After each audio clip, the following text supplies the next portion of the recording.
Section 9.4 is all about nullification and Andrew Jackson's war against the Bank of the United States.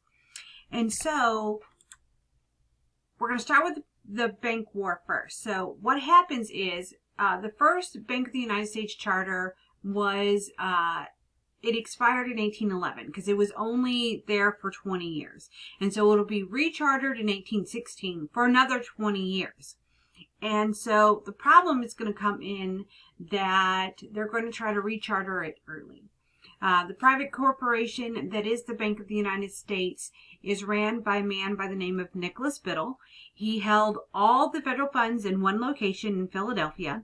It included all of our taxes that came in, any distribution of federal payments out to other entities like states or that kind of thing.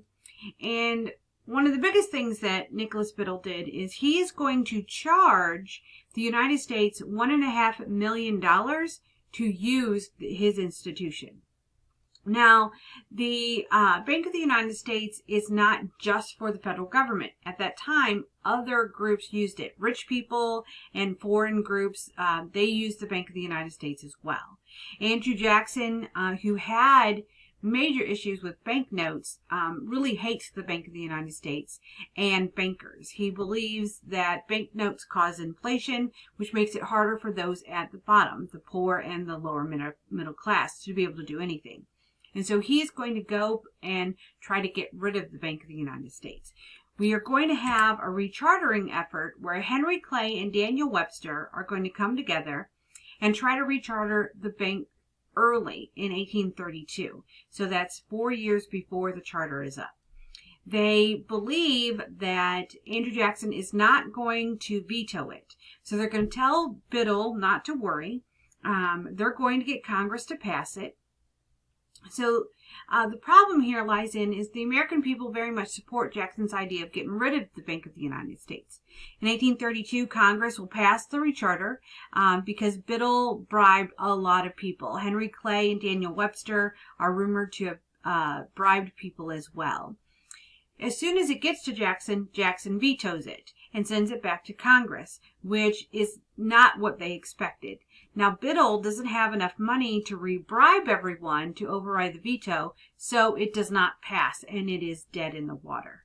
So now we have no bank where all of our money is held. What is going to happen?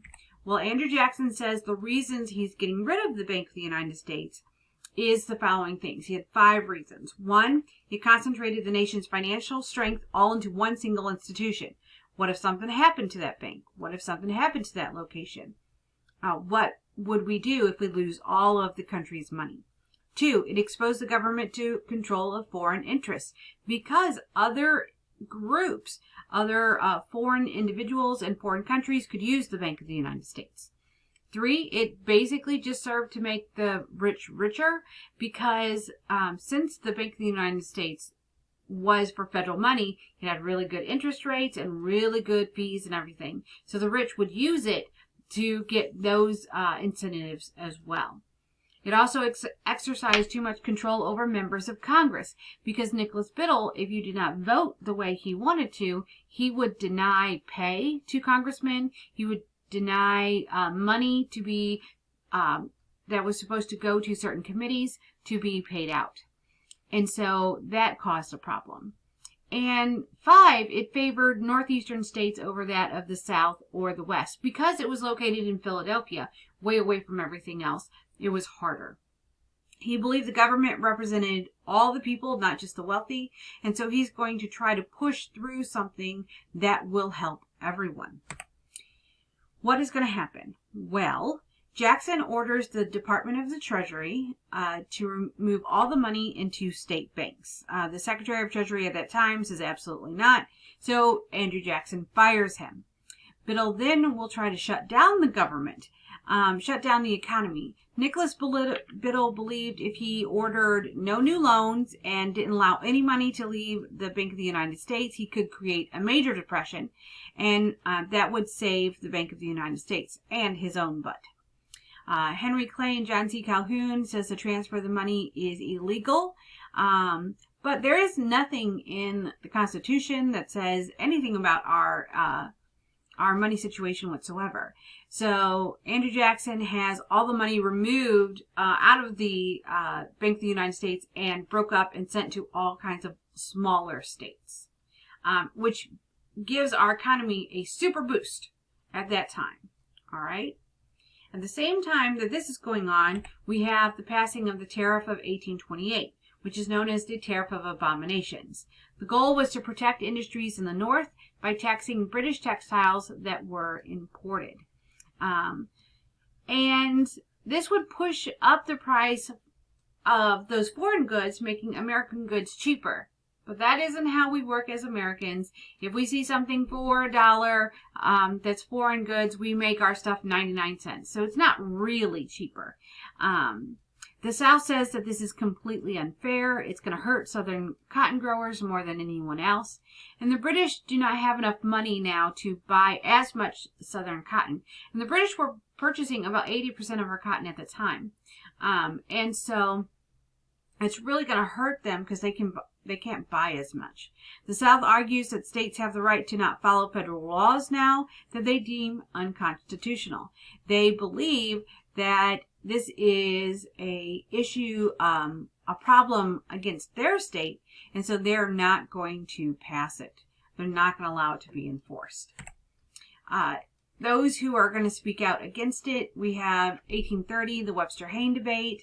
South Carolina, Robert Hayne argues that anti-slavery Yankees were invading the South, and it was a federation of states, not a union, and therefore each state can decide to cancel federal laws that they don't agree with. Daniel Webster from Massachusetts argued against that, saying that the United States is a confederation of states, and it is formed by the people. And therefore, it creates a union, the United States. And therefore, if the federal government puts out a law, they have to follow it. Every state agreed to the Constitution. Every one of them signed off on it. So the article in the Constitution that says federal laws come first and then the state comes second. Every state agreed to that. And so Daniel Webster is going to argue that that is the case here. Your state agreed that this is what it's going to do, so it should follow it. This is going to lead to what is known as the Nullification Crisis, also known as the Secession Crisis, from 1828 to 1832. It puts John C. Calhoun against Andrew Jackson. The question of federal authority versus that of states' rights. Do states actually have the right to pull away? In the fall of 1831, the South wants a reduction in tariffs. So the Tariff of 1832 reduced tariffs on some products. But the only thing it didn't reduce it on was cotton. Cotton being their number one commodity, they saw this as a problem. South Carolina fears that the government will go as far as to end slavery, which is almost the basis of South Carolina's whole economy at that time. So they're going to threaten to secede. They're going to pass what is known as the Ordinance of Nullification, saying a state has the right to nullify any federal law. As a response to that, they're going to pass the Force Bill. Jackson says, absolutely not. You cannot nullify federal laws. You agree to the Constitution, and that nullification means insurrection and war. In the fall of 1832, North Carolina will condemn the nullifiers. The South, being very sympathetic to them, they're there, but they're not very supportive. They're not going to get out there. So South Carolina very much on its own in this fight. Jackson says that this could lead to secession and it could lead to civil war, but he's going to do his best to keep that from happening. He thinks that disunion by armed forces is considered treason, and so that if South Carolina arms itself, he himself is going to arm the federal government and send them to South Carolina to enforce the law.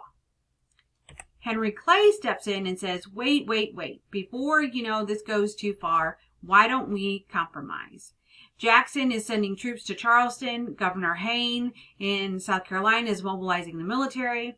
So Henry Clay puts forth that why don't we gradually reduce the tariff? And in doing so, it will ease the situation in the South.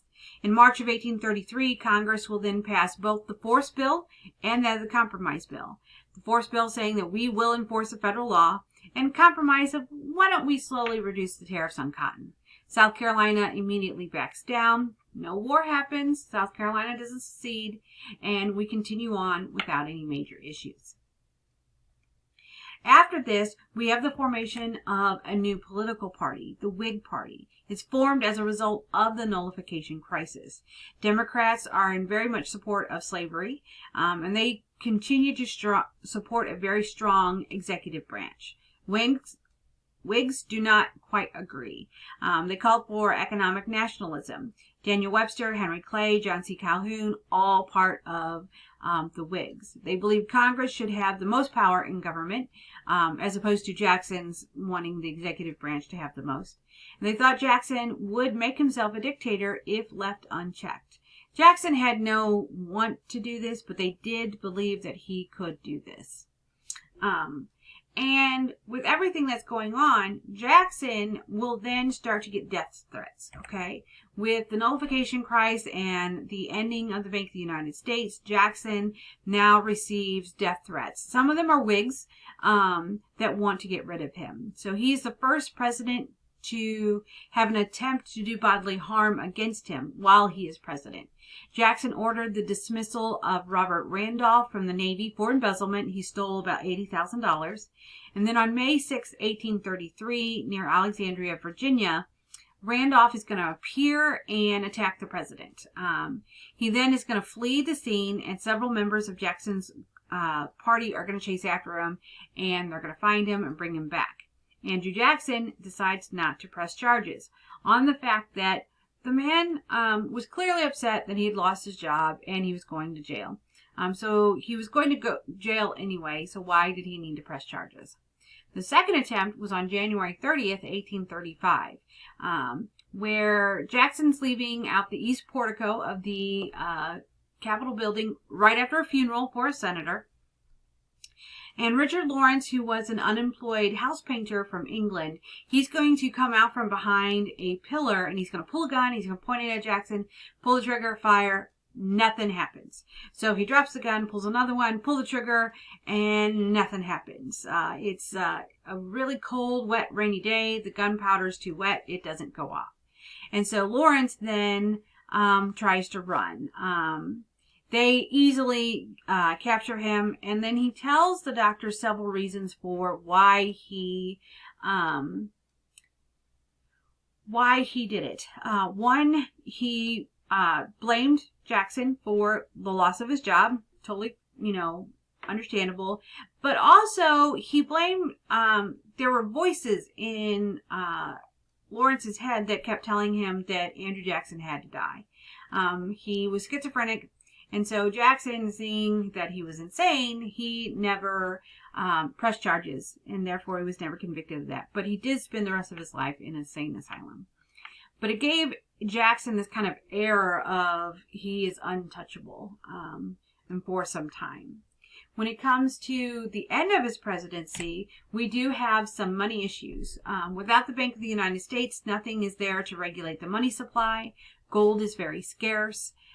Banks are going to print their own money, and debt is going to grow.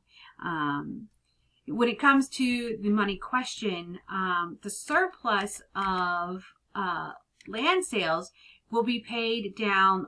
Will pay down the debt, and so Andrew Jackson very much wants to have us free of debt. No longer would we have any kind of national debt whatsoever.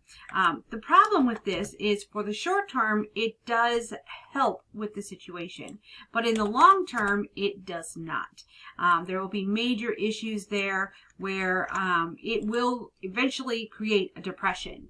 In June of 1836, we have the Distribution Act, where surpluses of money then will be sent to the state for internal improvements from all of those land sales.